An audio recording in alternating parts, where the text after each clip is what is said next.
इस अनुग्रहित सुबह के लिए परमेश्वर की स्तुति महिमा करते हैं।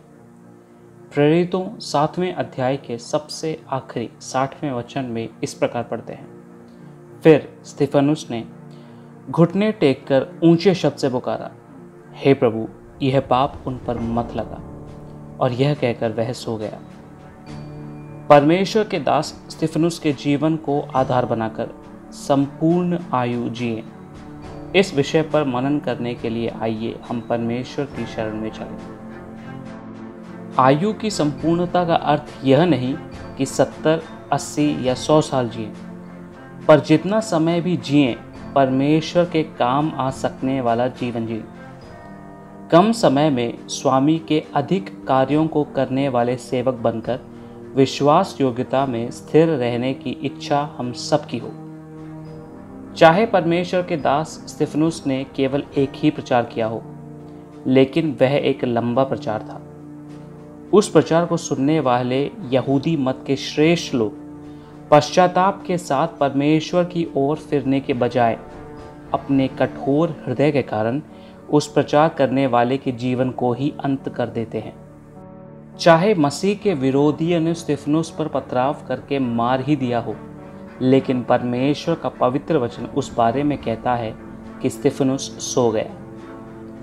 चाहे एक ही प्रचार किया हो, लेकिन बिल्कुल स्पष्ट रूप से केवल एक प्रचार से यीशु की गोद में स्थान पाकर लंबी नींद के लिए तैयार होकर गुड नाइट कहकर सोने वाले स्तिफनुस का जीवन छोटा ही क्यों ना हो, लेकिन मुझे सुनने वाले ये समझें कि वह एक संपूर्ण जीवन था।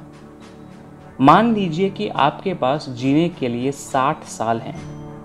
50 साल संसार के मोह में जीवन जीकर आखिरी के 10 साल ही परमेश्वर के लिए जीते हैं, तो वह एक बड़ा नुकसान है। इसलिए हे बच्चों, जवानों, अपने जीवन के अच्छे समय में ही परमेश्वर को जानकर स्वामी के कार्य को पूरा करने वाले बने। संपूर्ण आयु का जीवन जिए।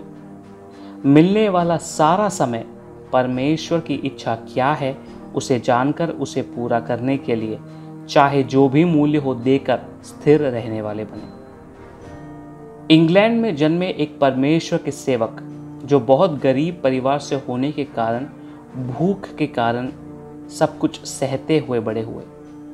गरीबी के कारण अपनी पढ़ाई पूरी न कर पाने की वजह से अपनी 10 साल की उम्र में उन्होंने काम करना शुरू कर दिया।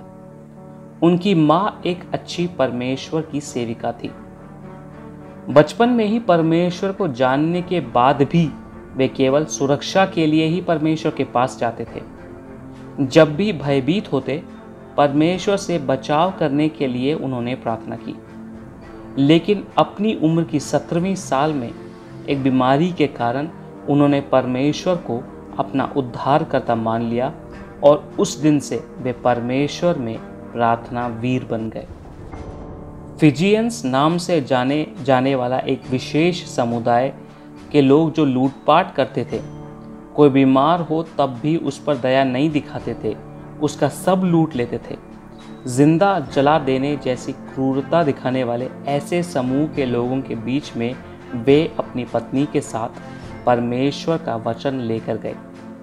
बहुत मुसीबत सहने के बावजूद भी जिस प्रकार एक किसान बारिश की उम्मीद लगाए रहता है, उसी प्रकार वे भी परमेश्वर का जागरण उन लोगों में आने के लिए प्रार्थना करते रहे। उन्हें हाई स्कूल की पढ़ाई भी अपने पढ़ने के समय में नसीब नहीं हुई, फिर भी उस समूह की भाषा में परमेश्वर के पवित्र वचन का अनुवाद करने के लिए और इस प्रकार वहाँ के लोगों में परमेश्वर के जागरण की शुरुआत होने के लिए इस परमेश्वर के सेवक के द्वारा परमेश्वर ने सहायता की। अपनी 36 साल की उम्र में बीमारी के कारण वे परमेश्वर में सो गए। एक छोटा जीवन जीकर भी वे परमेश्वर के लिए अपना संपूर्ण जीवन देकर परमेश्वर के काम आ सके। आइए हम प्रार्थना करें। हे पवित्र पिता परमेश्वर, जो आयु और समय आपने हमें दिया है, वह हम आपके लिए जीकर एक संपूर्ण जीवन जीने के द्वारा आप हमारी जीने के लिए प्रभु यीशु मदद करें। यीशु के नाम से मांगते हैं, आमीन। जय मसीह की। आप सबका दिन अनुग्रहित हो। हालेलुया।